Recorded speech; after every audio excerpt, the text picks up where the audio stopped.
Ao examinar a doença, ganhamos sabedoria sobre anatomia, fisiologia e biologia. Ao examinar a pessoa com a doença, ganhamos sabedoria sobre a vida. Olha, uma reflexão poderosa do Oliver Sacks, né? Acho que define bem o espírito da nossa conversa hoje. Bem-vindos a esta exploração focada. Hoje a gente vai mergulhar nos destaques da newsletter Triagem, que é uma produção super cuidadosa do Grupo Academia Médica. A nossa ideia aqui é extrair assim, os insights mais relevantes para os profissionais de saúde que buscam não só atualização, mas profundidade mesmo. Exato. E é fundamental, né, ressaltar a origem desse conteúdo. A curadoria e a direção médica são do Fernando Carbonieri e quem executa a newsletter é a Rosielen Svarsa. Isso, ancora toda a nossa discussão na credibilidade e no compromisso que já tem mais de 10 anos do Grupo Academia Médica de conectar o que normalmente não se conecta na saúde. Essa ideia de que os efeitos do tabagismo passivo podem, ecoar por gerações. Uma herança silenciosa, como a newsletter colocou muito bem. É um conceito que mexe um pouco com as nossas noções de causa e efeito, né? Tem um estudo que saiu numa revista Super conceituada, Tórax, que trouxe umas evidências bem intrigantes. Ele sugere que meninos que foram expostos à fumaça do cigarro na infância, isso antes da puberdade, podem acabar transmitindo um risco aumentado de problemas pulmonares, tipo DPOC, para os seus próprios filhos. Pensa nisso. Um fator ambiental agindo numa geração e se manifestando na outra. E o estudo se apoia em dados bem robustos, viu? Vem do Tasmanian Longitudinal Health Study, o TAS, que acompanha pessoas por décadas.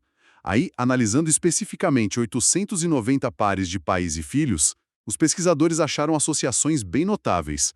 Os filhos de pais que foram expostos passivamente ao fumo antes da puberdade tiveram 56% mais chance de ter o VF1, que é o volume expiratório forçado no primeiro segundo, o indicador-chave da função pulmonar, abaixo da média. Nossa! E não só isso, o risco de um declínio acelerado da relação V1-CVF, que é um sinal precoce de obstrução pulmonar, simplesmente dobrou nesses filhos. Dobrou o risco, são números que, fazem a gente pensar, muito impactante, mas o que intriga é como.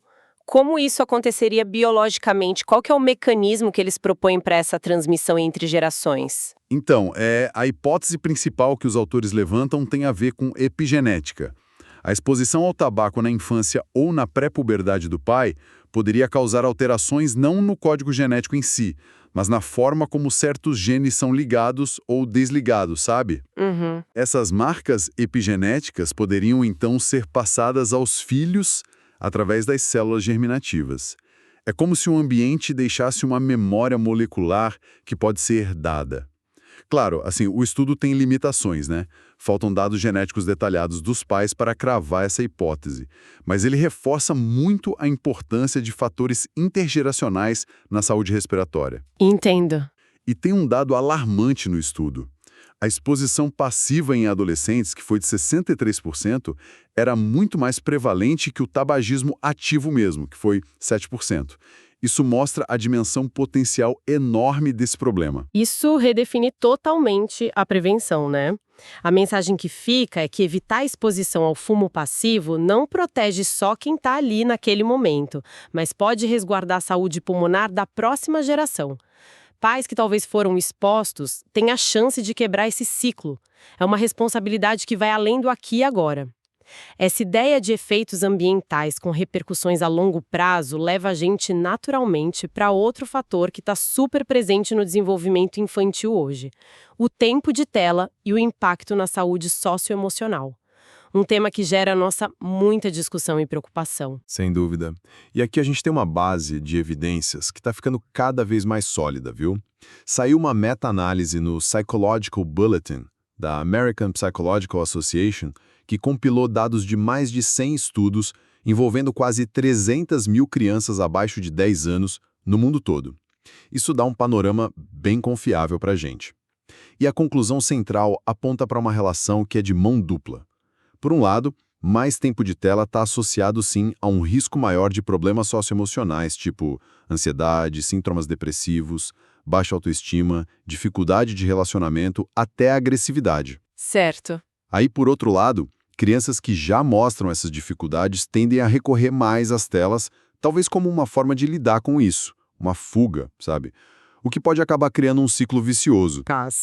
É focar na criança que já tem problemas ou é mais na prevenção do uso excessivo desde cedo? Ótima pergunta. E a resposta provavelmente está numa abordagem que seja multifacetada.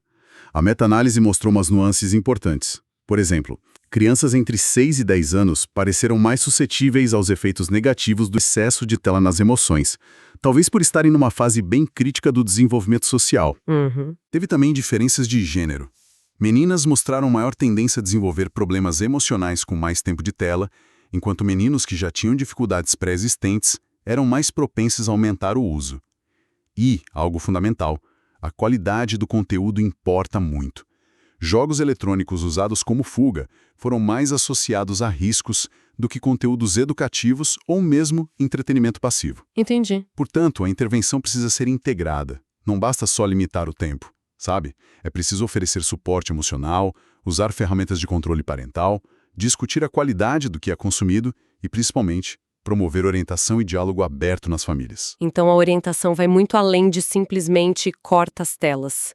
Exige um olhar bem mais atento para o contexto emocional da criança e para a qualidade dessa interação com a tecnologia. Exatamente. Um dos pesquisadores, o Michael Noeltel, até comenta que a natureza longitudinal dos estudos que eles incluíram, que acompanharam as crianças por pelo menos 6 meses, aproxima a pesquisa de estabelecer uma relação causal. Embora, claro, a gente sempre tenha que considerar outros fatores, como o ambiente familiar ou o estilo parental, mas a mensagem é que a atenção tem que ser constante e adaptada para cada criança. Falando em desafios modernos e na busca por soluções, a comunicação médico-paciente continua sendo um ponto bem crítico, né? Especialmente quando a gente fala de instruções complexas, como as cirúrgicas. E a tecnologia está oferecendo uns caminhos inesperados aí. Por exemplo, como que a inteligência artificial poderia ajudar a tornar essas orientações mais claras? Olha, essa é uma aplicação fascinante da IA na saúde. Teve um estudo publicado no JAMA Surgery que abordou exatamente isso. Eles compararam 3 versões de instruções cirúrgicas tiradas do prontuário eletrônico EPIC. A versão padrão, que geralmente é cheia de termo técnico, uma versão simplificada por especialistas humanos da biblioteca Easy to Read da Elsevier e uma versão simplificada por um modelo de IA, o ChatGPT-4. O objetivo era bem claro, chegar num nível de leitura equivalente ao da 6ª série escolar, que é muito mais acessível para a maioria das pessoas. E os resultados foram bem animadores, viu? A IA, que foi aplicada a 790 instruções, atingiu um nível médio de leitura de 6,6. Isso é muito perto do nível da simplificação feita por humanos, que foi 6,2, testada em 43 instruções. Ambas as versões simplificadas foram significativamente mais fáceis de entender do que a padrão, que exigia um nível de leitura de 9ª série. E a segurança? Porque simplificar é bom, mas... Exato. Essa é a questão-chave. Revisores cegos avaliaram 43 documentos, lado a lado. E olha que interessante. A versão da IA teve, em média, menos inconsistências 0,6 por documento do que a versão humana, que teve 1,1. E a taxa de erros considerados críticos, aqueles com potencial real de causar dano ao paciente, foi similarmente baixa nas 2 versões simplificadas. A escalabilidade é um ponto que chama muito a atenção. Simplificar centenas de documentos rapidamente parece um ganho enorme. Mas eu fico pensando no risco da supersimplificação. Instruções cirúrgicas têm nuances que são vitais. A gente corre o risco de perder detalhes cruciais ao mirar um nível de leitura tão baixo, mesmo com a IA? Essa é a preocupação central, com certeza, e o estudo trouxe um dado interessante sobre isso. A IA se mostrou um pouquinho mais conservadora na hora de simplificar as instruções pré-operatórias, sabe?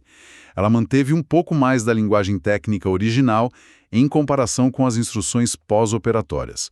Isso pode indicar uma tentativa talvez intrínseca do modelo de equilibrar clareza e segurança clínica, evitando simplificar demais informações que podem ser cruciais. Faz sentido. Mas a sua pergunta é fundamental.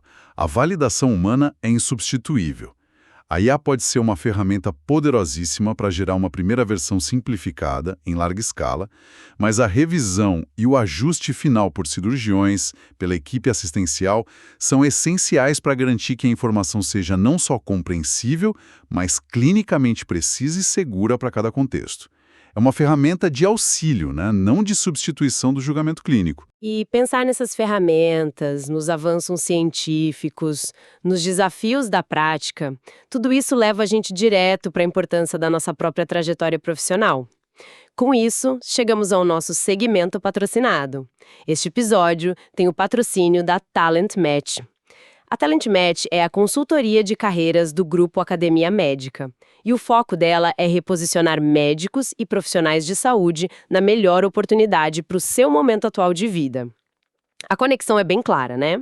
A gente discutiu hoje, desde a herança epigenética do tabaco até o uso de IA na comunicação com o paciente, passando pelos desafios do tempo de tela na pediatria.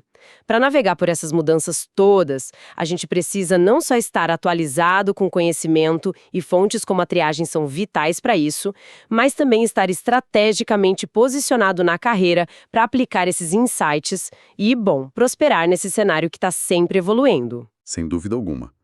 Compreender essas tendências clínicas, tecnológicas, comportamentais, isso tem um impacto direto na nossa prática e nas nossas escolhas de carreira. É sobre buscar um alinhamento constante entre o nosso desenvolvimento individual e as transformações do ecossistema da saúde. Não adianta só acumular conhecimento, né? É preciso direcionar ele. E é exatamente nesse direcionamento que a Talent Match atua, oferecendo essa consultoria personalizada. Como exemplo bem concreto, a edição da triagem que a gente analisou hoje destaca oportunidades que são intermediadas pela Talent Match, como vagas em dermatologia em vários endereços de São Paulo. Essas posições oferecem características como faturamento horário garantido, ganhos por produtividade, flexibilidade de agenda, alta demanda, fatores que podem ser decisivos para o bem-estar e para a satisfação profissional. A Talent Match ajuda os profissionais a encontrar justamente essas posições que permitem alcançar o que o Fernando Carbonieri define como alta libido profissional, aquele estado de energia, de propósito e realização no trabalho, sabe? Um conceito interessante. Além dessas análises mais aprofundadas, a triagem trouxe outros destaques rápidos que vale a pena mencionar.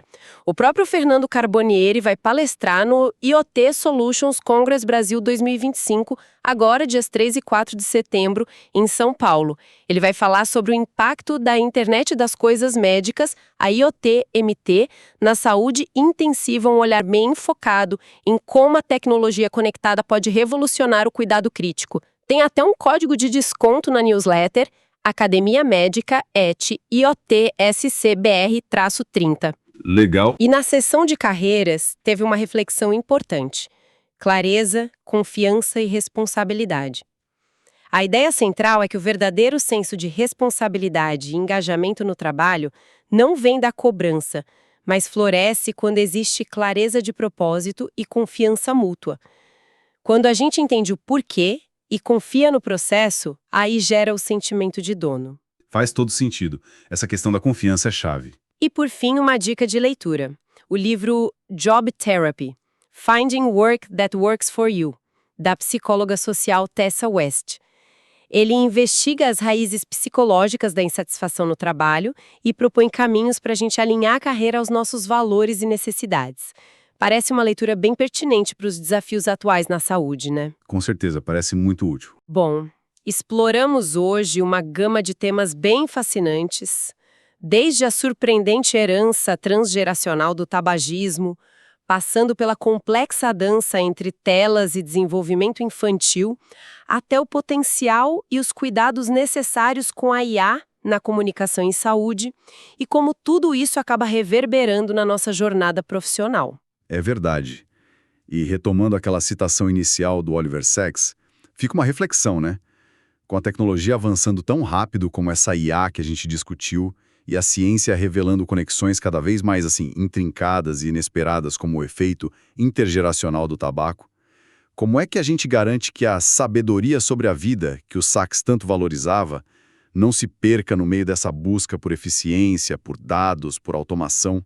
Boa pergunta. Como a gente mantém o foco na pessoa, no humano que está ali por trás do sintoma, da tecnologia, da estatística e sim, até mesmo da oportunidade de carreira? É um desafio, né? É um excelente ponto para a gente pensar. Manter essa perspectiva humana no centro de tudo parece ser o grande desafio e talvez a grande missão daqui para frente.